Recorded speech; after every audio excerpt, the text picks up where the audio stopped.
वक्रतुंड महाकाय सूर्यकोटि समप्रभ निर्विघ्नं कुरु मे देव सर्वकार्येषु सर्वदा। वक्रतुंड महाकाय सूर्यकोटि समप्रभ निर्विघ्नं कुरु मे देव सर्वकार्येषु सर्वदा। राधे राधे, जय श्री कृष्णा। मैं सीमा सिंह आप सभी धर्म प्रेमियों को सादर प्रणाम करती हूँ। आज मैं आपको माघ मास के महात्म्य का 27वां अध्याय सुनाने जा रही हूँ। इस अध्याय में गंगा जल की महिमा और प्रेत के उद्धार का वर्णन आएगा। आइए अब हम माघ मास के महात्म्य का 27वां अध्याय सुनते हैं। प्रेत बोला कि हे द्विज श्रेष्ठ, एक गांव में यज्ञ करने वाला पारियात्र कुल का ब्राह्मण अनधिकारी को यज्ञ कराने से ब्रह्म राक्षस हुआ था। हमारी संगति से वह 8 वर्ष तक रहा। उसकी हड्डियों को उसके पुत्र ने इकट्ठी करके गंगा जी के कनखल तीर्थ में डाल दी। गंगा जी के प्रभाव से उसी क्षण वह दुखदायी राक्षसत्व से मुक्त हो गया। इसी कारण गंगा जल की बड़ी अद्भुत महिमा है। मैंने यह प्रत्यक्ष देखा है। बड़ी बड़ी पीड़ाओं से व्याकुल अब मैं अपने इस प्रेतत्व को दूर करना चाहता हूँ।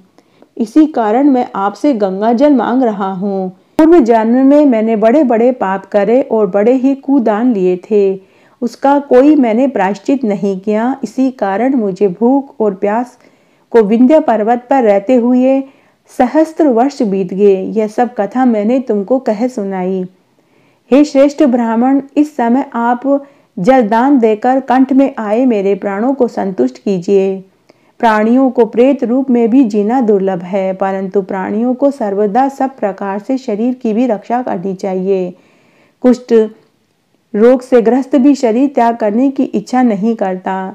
देवदूती जी ने कहा कि ऐसा उस प्रेत का वचन सुनकर वह ब्राह्मण बड़ा ही आश्चर्यचकित हुआ और प्रेत पर कृपा करता हुआ मन में विचार करने लगा कि संसार में पाप और पुण्य के फल अवश्य प्रत्यक्ष दिखाई पड़ते हैं।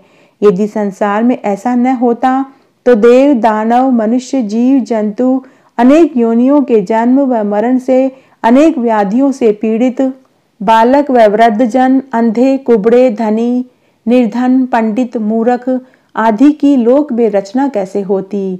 इस कर्म भूमि में जिन्होंने न्याय मार्ग से धन इकट्ठा किया है वे ही धन्य हैं। भूमि, रत्न, स्वर्ण, गो, धान्य, ग्रह, हाथी, घोड़ा, ग्राम, अन्न, फल, जल, कन्या, औषधि, छत्र, जूता, आसन, शैया, तांबूल, माला, पंखा आदि त्रिलोकी में सुख चाहने वाले को अवश्य दान करना चाहिए। जो सत पात्र को दान देते हैं वे ही हितकारी होता है। जीवन में दान में दिया हुआ पदार्थ ही स्वर्ग में प्राप्त होता है और वही वह भोगा भी जाता है। जो मनुष्य यहाँ जो दान करता है मरने के बाद परलोक में उसे वह अवश्य मिलता है। जो मनुष्य एक मुट्ठी आटा दान करता है उसे वह कई करोड़ गुना होकर वापस मिलता है। उस धर्मिष्ठ कारपटी के ऐसे वचन सुनकर प्रेत आर्त होकर फिर बोला कि हे पथिक, मुझको मालूम हो गया है कि आप अवश्य सर्वज्ञ हैं। आप जीवन का आधार मुझे जल दीजिए। इस प्राण दान में अब विलंब मत कीजिए। प्रेत के वचन सुनकर उस पथिक ने न्यायपूर्ण वचन कहा कि हे प्रेत सुनो, मेरे माता पिता भृंगु क्षेत्र में बैठे हैं।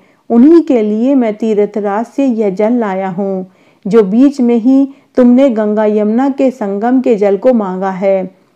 तब यह विचार करके कि प्राणियों की प्राण रक्षा करना ही सबसे बड़ा धर्म है, अतः तुम्हें ये जल देकर तुम्हारे प्राणों की रक्षा करूंगा और मैं अपने माता पिता के लिए फिर से जल लेने जाऊंगा। यही मनुष्य धर्म की शुद्ध विधि है जो मुझे प्रबल ज्ञान पड़ती है। सब धर्मों का सार तथा सभी धर्म के जानने वालों को चाहिए कि वे तन, मन और धन से दूसरों का उपकार करें। परोपकार से उत्पन्न हुआ पुण्य 100 यज्ञों के बराबर है।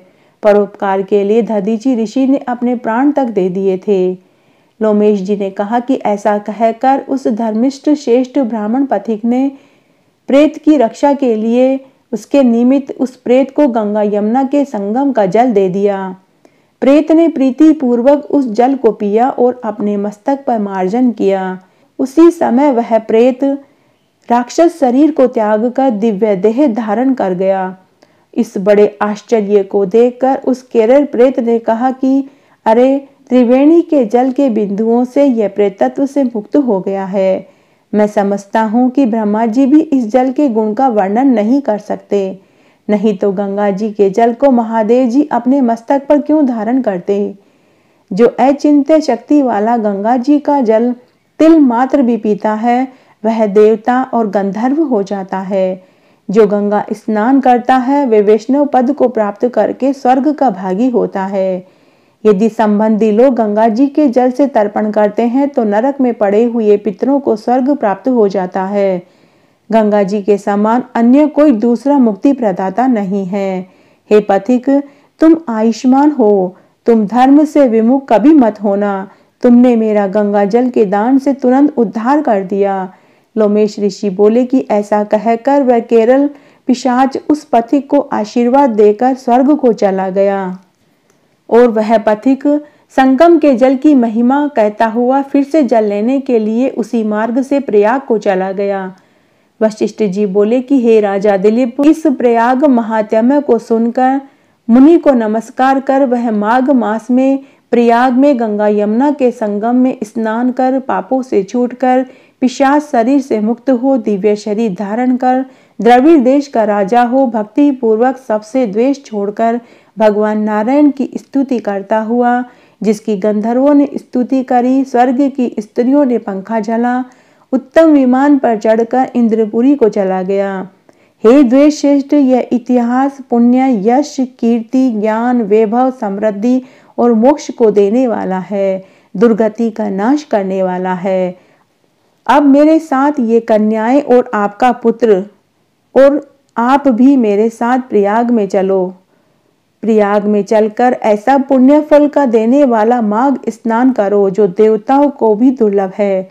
वहां जाने पर ये परस्पर शाप से शापित हुए पिशाच और पिशाचनी तुरंत शाप से मुक्त हो जाएंगे।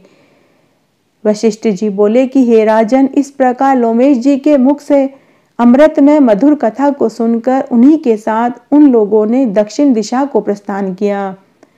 इस प्रकार आज मैंने आपको माघ मास के महात्म्य का यह पवित्र 27वां अध्याय सुनाया। आशा करती हूँ आपको जरूर पसंद आएगा। मेरे साथ बने रहने के लिए आपका धन्यवाद। आगे के महात्म्य के लिए भी आप इसी तरह मेरे साथ बने रहें। धन्यवाद।